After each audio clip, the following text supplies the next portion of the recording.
సముద్ర తీరంలో పెను విషాదం చోటు చేసుకుంది. పర్యాటకులతో వెళ్తున్న పడవను నావిక్ చెందిన బోటు ఢీకొట్టిన ఘటనలో 13 మంది మృతి చెందారు.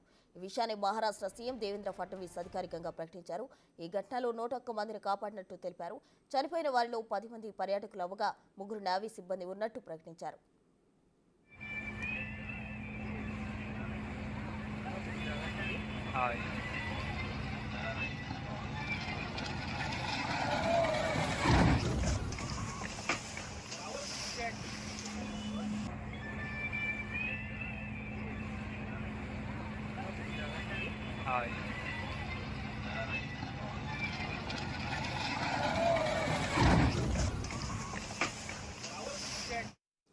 గేట్వే ఆఫ్ ఇండియా నుంచి ఎలిఫెంట్ గుహలకు నీలకమల్ అనే ఫెరీ దాదాపు 100 మందికి పైగా పర్యాటకులతో బయలుదేరింది. ఈ క్రమంలో చక్కర్లు కొడుతూ స్పీడ్గా వచ్చిన నావిక్ చెందిన ఓ స్పీడ్ బోట్ దాన్ని బలంగా ఢీకొట్టింది.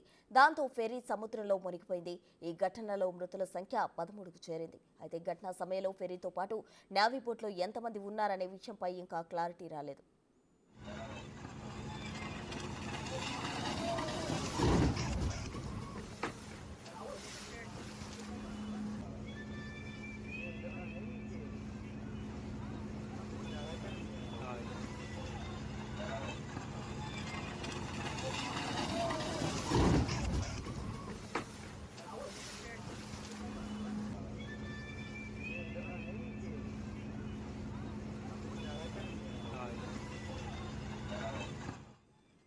నిన్న మధ్యాహ్నం సుమారు 4 గంటల సమయంలో ఈ ఘటన చోటు చేసుకుందని సీఎం దేవేంద్ర ఫడ్నవీస్ తెలిపారు.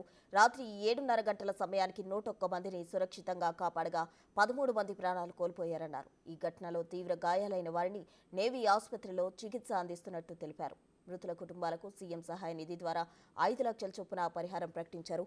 ఈ మొత్తం ఘటనపై పోలీసులు నావీ దర్యాప్తు చేస్తామని సీఎం వెల్లడించారు.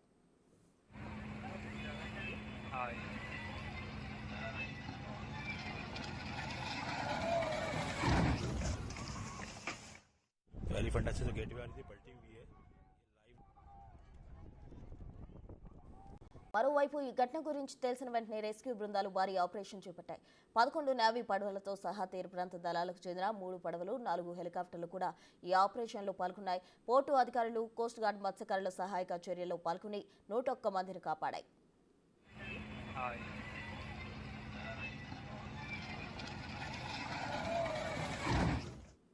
ఈ ఘటనపై భారతీయ నౌకాదళం స్పందించింది. స్పీడ్ బోట్ ఇంజిన్ ట్రయల్స్ చేస్తున్న క్రమంలో టెక్నికల్ ఇష్యూ తలెత్తిందని, దీంతో బోటు నియంత్రణ కోల్పోయి ఫెర్రీని ఢీకొన్నట్టు వెల్లడించింది.